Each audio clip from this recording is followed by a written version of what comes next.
Hello and welcome everyone. आप सभी का स्वागत है हमारे यूट्यूब चैनल एग्री ज्ञानपीठ में। आशा करता हूँ आप सभी लोग अच्छे होंगे, स्वस्थ होंगे और अपने एग्ज़ाम की तैयारी बहुत ही अच्छी तरीके से कर रहे होंगे। आप लोगों के एग्ज़ाम जो चल रहे हैं बहुत अच्छी तरीके से हो रहे होंगे।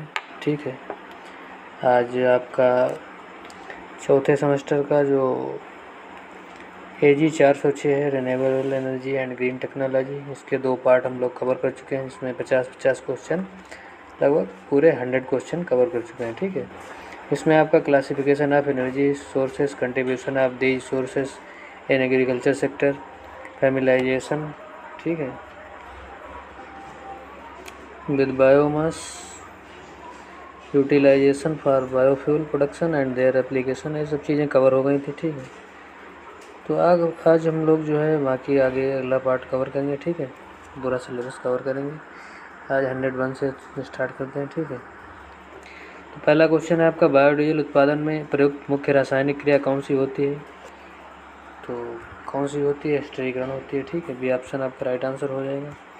अगला क्वेश्चन है आपका, सौर ऊर्जा को विद्युत ऊर्जा में परिवर्तित करने के लिए किस तकनीक का प्रयोग होता है?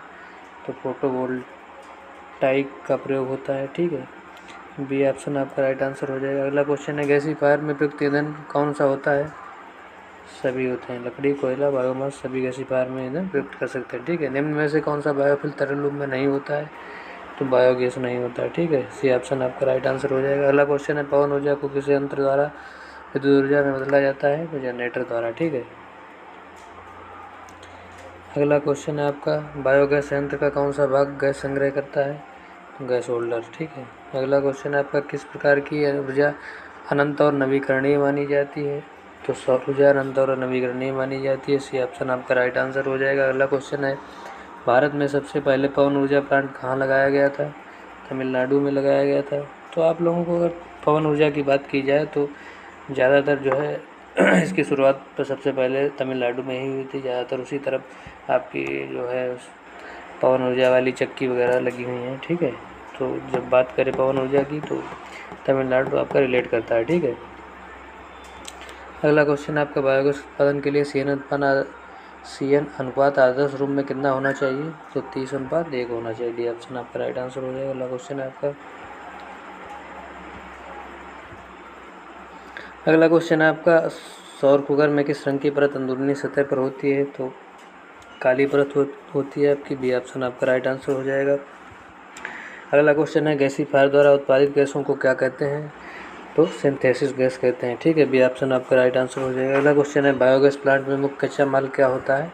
तो पशु अपशिष्ट होते हैं। ठीक है, बी ऑप्शन आपका राइट आंसर हो जाएगा। अगला क्वेश्चन है, सौर ऊर्जा को संग्रह करने के लिए किस यंत्र का प्रयोग किया जाता है? तो सोलर कलेक्टर का। ठीक है, अगला क्वेश्चन है आपका, बायोइथेनॉल उत्पादन के लिए कौन सी फसल उपयुक्त होती है? तो गन्ना आपकी उपयुक्त होती है। ठीक है, अगला क्वेश्चन है आपका, निम्न में से कौन सी ऊर्जा रासायनिक ऊर्जा नहीं है? तो आपकी सौर ऊर्जा रासायनिक ऊर्जा नहीं है। ठीक है, अगला क्वेश्चन है, भारत में सबसे अधिक सौर ऊर्जा क्षमता वाला राज्य कौन सा है? राजस्थान है। ठीक है, क्योंकि वहाँ टेम्परेचर सबसे अधिक होता था। सौर ऊर्जा उपकरणों के लिए कौन सी धातु प्रमुख होती है? तो सिलिकॉन होती है। बी ऑप्शन आपका राइट आंसर हो जाएगा। अगला क्वेश्चन है, विंड टर्बाइन का ब्लेड किस पर कार्य करता है? तो वायुगतिकीय बल पे कार्य करता है। ठीक है, अगला क्वेश्चन है, सौर ऊर्जा का मुख्य लाभ क्या है? तो क्या है आपका? नवीकरणीय और मुफ्त। ठीक है, अगला क्वेश्चन है, बायोडीजल उत्पादन में प्रयुक्त बीज कौन से होते हैं? तो करंज और जट्रोफा के होते हैं। ये ऑप्शन आपका राइट आंसर हो जाएगा। बायोफ्यूल उत्पादन में प्रयुक्त कच्चे माल को क्या कहा जाता है? फीड स्टॉक कहा जाता है। ठीक है भैया, सौर ऊर्जा का उपयोग सबसे अधिक किस में होता है? तो सिंचाई में होता है। सी ऑप्शन आपका राइट आंसर हो जाएगा। बायोगैस बायो ऑयल किस द्वारा प्राप्त किया जाता है? तो पायरोलिसिस द्वारा आपका बायो ऑयल प्राप्त किया जाता है। ठीक है, अगला क्वेश्चन, किस प्रकार की सौर ऊर्जा प्रणाली बैटरी की आवश्यकता होती है? किस प्रकार की सौर ऊर्जा प्रणाली में बैटरी की आवश्यकता होती है? तो डी ऑप्शन आपका राइट आंसर हो जाएगा, ऑफ ग्रिड और हाइब्रिड दोनों में। ठीक है, अगला क्वेश्चन है आपका, बायोगैस उत्पादन किस प्रकार की प्रक्रिया है आपकी? अवायवीय प्रक्रिया। बी ऑप्शन आपका राइट आंसर हो जाएगा। फोटोवोल्टिक सेल का क्या कार्य होता है?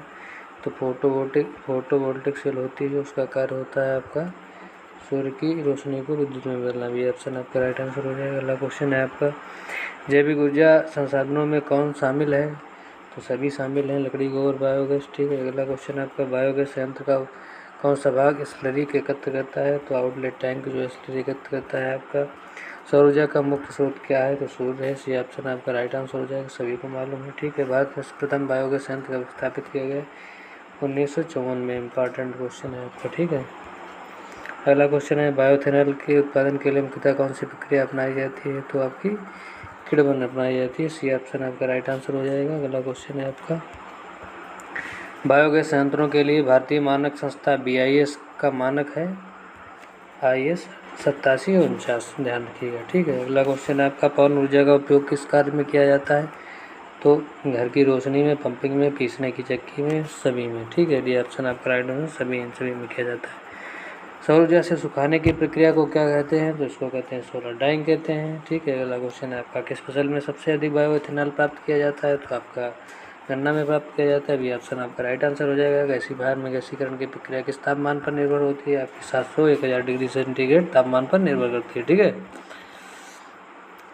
अगला क्वेश्चन है आपका, पवन ऊर्जा की इकाई क्या होती है? तो पवन ऊर्जा की इकाई किलोवाट होती है। बी ऑप्शन आपका राइट आंसर हो जाएगा। बायोगैस के अंतर्गत कौन से पदार्थ आते हैं? तो सभी पदार्थ आते हैं, ठीक है। फसल अवशेष, पशुअवशिष्ट, वन अपशिष्ट सभी आते हैं। फोटोवोल्टिक सेल का सिद्धांत किस पर कार्य करता है? आपका फोटो इलेक्ट्रिक प्रभाव पर कार्य करता है। सी ऑप्शन आपका राइट आंसर हो जाएगा। बायोडीजल इंजन में उपयोग से क्या लाभ होता है? तो ग्रीन हाउस गैस उत्सर्जन में कमी होती है। सी ऑप्शन आपका राइट आंसर हो जाएगा। बायो अल्कोहल मुख्यतः किससे प्राप्त होता है? स्टार्च और शर्करा युक्त फसलों से प्राप्त होता है। सी ऑप्शन आपका राइट आंसर हो जाएगा। बायोगैस उत्पादन में कौन सी गैस प्रमुख रूप से पाई जाती है? तो आपकी CH4 पाई जाती है, मेथेन गैस इसको बोलते हैं, ठीक है। डी ऑप्शन आपका राइट आंसर हो जाएगा। अगला क्वेश्चन है, भारत में सर्वाधिक सौर ऊर्जा क्षमता वाला राज्य क्षमता किस राज्य में है? तो सबसे अधिक सौर क्षमता राजस्थान में। रिपीटेड क्वेश्चन है, आने की संभावना ज़्यादा है, ठीक है। आप लोग ध्यान रखिएगा। सौर ऊर्जा संग्रहण किसके द्वारा किया जाता है? बैटरी द्वारा किया जाता है, ठीक है। अगला क्वेश्चन है, बायोगैस संयंत्र का मुख्य भाग क्या है? तो डाइजेस्टर है, ठीक है। सी ऑप्शन आपका राइट आंसर हो जाएगा। अगला क्वेश्चन है, बायोडीजल प्राप्त करने के लिए कौन सी रासायनिक प्रक्रिया अपनाई जाती है? तो ट्रांसस्टिफिकेशन अपनाई जाती है। इंपॉर्टेंट क्वेश्चन है, ठीक है। आपका भी ऑप्शन आपका राइट आंसर हो जाएगा इसमें। अगला क्वेश्चन है, सौर कुकर में ऊर्जा का संग्रह किसके द्वारा होता है? तो ब्लैक बॉडी के द्वारा होता है। सी ऑप्शन आपका राइट आंसर हो जाएगा। अगला क्वेश्चन है, बायोमास गैसीफायर किस गैस का उत्पादन करता है? तो सिंथेटिक गैस का उत्पादन करता है। बी ऑप्शन आपका राइट आंसर हो जाएगा। अगला क्वेश्चन है, कौन सा एक गैर पारंपरिक ऊर्जा स्रोत है? तो सौर ऊर्जा आपका गैर पारंपरिक ऊर्जा स्रोत है। बाकी सब पारंपरिक ऊर्जा है, कोयला, पेट्रोल, डीजल, ये सब पारंपरिक ऊर्जा है, ठीक है। अगला क्वेश्चन है, बायोफ्यूल से चलने वाला वाहनों का मुख्य लाभ क्या है? बायोफ्यूल से चलने वाले वाहनों का मुख्य लाभ क्या है? पर्यावरण अनुकूलता होती है, ठीक है। सी ऑप्शन आपका राइट आंसर हो जाएगा। आप सभी का धन्यवाद जुड़े रहने के लिए। आपके तीसरा पार्ट कवर हो गया, ठीक है। आपने 50 क्वेश्चन कवर कर लिए हैं, तो आपके सीधे एग्जाम में देखने को मिलेंगे, ठीक है। अगला है तो आप सभी का धन्यवाद। तो आप लोग अगर नए हैं हमारे चैनल पर तो प्लीज़ चैनल को सब्सक्राइब करिएगा, ठीक है। एग्री ज्ञानपीठ यूट्यूब चैनल है हमारा, इसको सब्सक्राइब करिएगा, ठीक है। अगर आपको इस क्लास की PDF चाहिए तो बिल्कुल फ्री में हमारे टेलीग्राम चैनल एग्री ज्ञानपीठ पे प्रोवाइड कराई जाती है। इसको ज्वाइन कर लीजिएगा, आपको PDF वहाँ मिल जाएगी, ठीक है। पूरी क्लास की जो भी हम लोग पढ़ाते हैं, ठीक है। इसका आपका लिंक जो है चैनल के डिस्क्रिप्शन में पड़ा हुआ है, ठीक है। वहाँ से आप लोग ज्वाइन कर सकते हैं, ठीक है।